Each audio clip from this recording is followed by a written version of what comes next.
పెద్ద గోళ్ళు, చిన్ని చిన్ని కళ్ళు, దాని తోక, కొండంత శరీరం చూస్తుంటే పిల్లల దగ్గర నుంచి పెద్దవాళ్ళ వరకు ఓసారి ఏనుగు వంక అలా చూడకుండా ఉండలేరు, అంత సంతోషంగా చూస్తారు.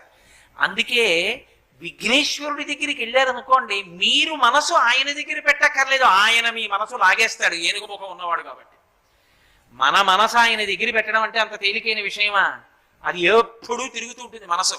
తిరుగుతున్న మనస్సును అక్కడ పెట్టడం అంత తేలిక కాదు. ఒక్క విఘ్నేశ్వరుడు మాత్రం మన మనసుని ఆయన లాగుతాడు. అందుకే సుముఖ కాదు, అసలు సుముఖ అంటే ఏనుగే. ఎందుకో తెలుసా? లోకంలో అందరికన్నా చాలా గొప్ప ముఖమున్నవాడు అని ఎవరిని పిలుస్తారంటే, ఎక్కువ వినే అలవాటు ఉన్నవాడు, తక్కువ మాట్లాడే అలవాటు ఉన్నవాడు.